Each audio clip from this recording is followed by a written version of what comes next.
That's why I would like to request our Manipuris, we should not kill each other. We should try to love each other, because somebody is behind this particular conflict, who is benefiting from these particular incidents. The fact is, it is a product of Indian state. Began with the colonial state during British. The way they classify people, the kind of laws they have injected, the consciousness and practices created, which the Indian state continued. Manipur, we have been hearing about this, but it seems like this government doesn't care about the lives and the blood of Manipur. It seems like this BJP government is not content, satisfied with the life and blood of Manipur. They doesn't bother about the people from the northeast. It seems like they have taken the northeast for granted. Therefore, I would like to request and ask, who is benefiting from the life and the death of Manipur? Before 2 years, Manipur was peaceful. Before 20 years, Manipur asked for the ASPA, and then somewhat they have managed to kick away ASPA. And again, now they are pulling back and putting back ASPA again to Manipur. Who is behind and who is benefiting about with this particular incident that is occurring in Manipur? That's why I would like to request our Manipuris, we should not kill each other. We should try to love each other, because somebody is behind this particular conflict, who is benefiting from these particular incidents. Otherwise, Manipur is peaceful. We are Northeasterns are peaceful loving people. We don't like war. We don't like to continue with the militancy. We don't like to embrace with the bloods and lives of our Northeastern. That's why we as a Northeastern, we should support each other. We should try to think who is behind these particular incidents and who is behind this particular conflict. Manipur, Kuki, Naga, everybody loves each other, but somebody is benefiting out of this conflict. So we should try to pinpoint who are the main men behind. This BJP doesn't bother about our life. This BJP is taking our life into consideration. That doesn't bother. So I would like to request our Northeastern people, not only Northern people, the people from the Indian Alliance, that we should come up and make them realize the way this BJP government is thinking about our life from the Northeast, and the people from our people and the down from the people, they don't bother about our life. They only think about the benefit and the benefit only. They don't have a moral code. They understand about the moral rules. They are self-assertive. They are selfish. They are money-minded. They think only about themselves. They are idealistic. So we should think properly. We should not fight amongst each other. Our fighting is benefiting them. Our life, our killing, they will never be satisfied with the blood. That's why I would like to request and urge all the Northeastern, not only the Kuki and Naga, not only the Kuki and Meitei, we should love each other. We should try to compromise some way or the other. Otherwise, we will end up killing each other only. That's why this government doesn't think about us. So we should think properly. I would like to again shout, long live Manipur! Long live Manipur! Long live Manipur! Thank you. On the 4th and the 5th of the same month, more than 60,000 people, security personnel, were sent in.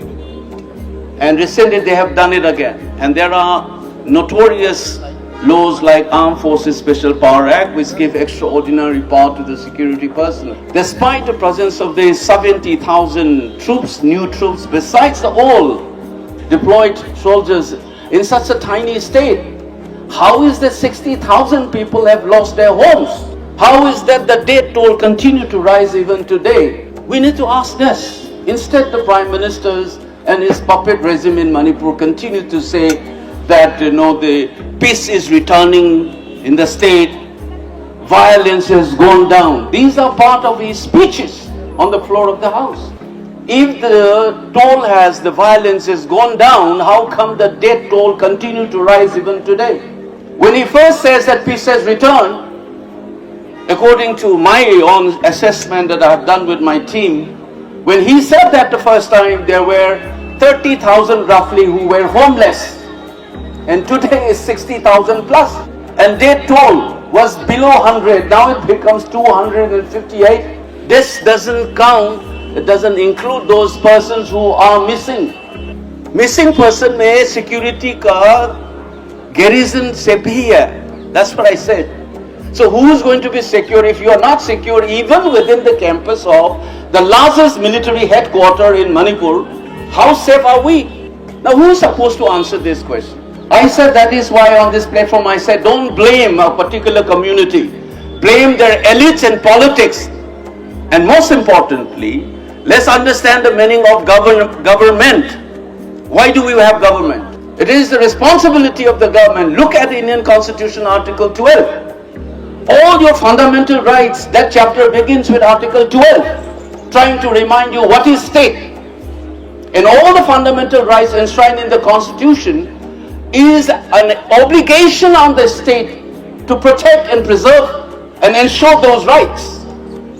इसीलिए उस fundamental rights का chapter का पहला article 12 में state का meaning को define किया गया उसमें. And now that state has completely absorbed of its responsibility. Not only that, it hurts me because as a student of social science, you know, people say what was tribalism in Africa, communalism was in India.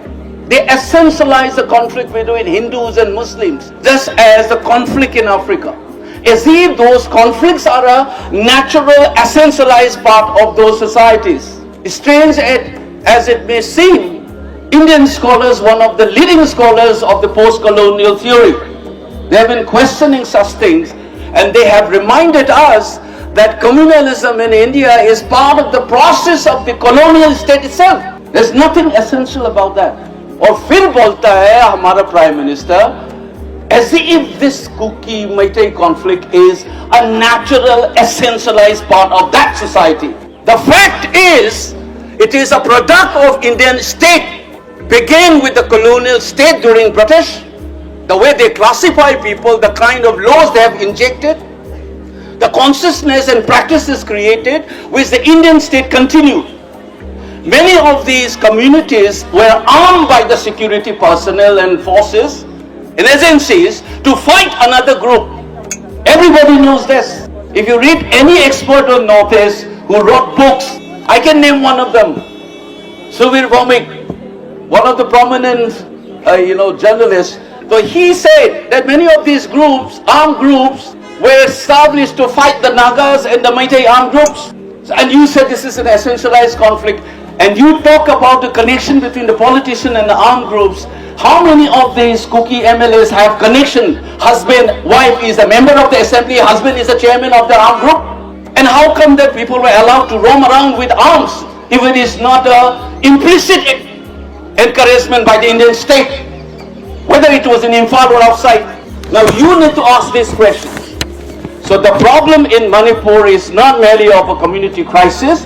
The Indian state under the Modi Sahadu is implicated in this violence, and that's why they are not stopping it. That we must continue said. जब तक मैं इस house का member बन के रहूँगा, I'm not going to keep quiet. I'll keep on raising these issues. And that is one of the way to do it is here. We here in Delhi, you shout in Imphal, nobody bothers. So the fact is that you must be here and speaking, and that's why we organize this. And even if a few members comes here, thank you for your support, and thank all my party members and colleagues from the parliament who have came in such a short notice. I have only informed them yesterday about this, and I'm very thankful to Shashiji also for coming in. And I'm also expecting one of my old friend Yogendra Yadav. He is also on the way, and hopefully he will join us and also reflect on our situation. We need support. Please remember, it's not a Manipur's problem. This is an Indian state problem. When the constitutional system collapses, this speaks on this country. Please do not forget that. As long as you think this has something to do with a distant place called Manipur, you are already pushing that people will begin all over again to ask this question, what is the place of Manipur in the Indian Union? And the remaining, these youths of Manipur and the Northeast in general will begin to sense what is our place even today in this country, depending on how we behave and how we react, respond to this crisis. And a better sense should prevail among the Indian elites, particularly the BJP leaders, and they are doing more harm to this country than to Manipur through this violence. Thank you.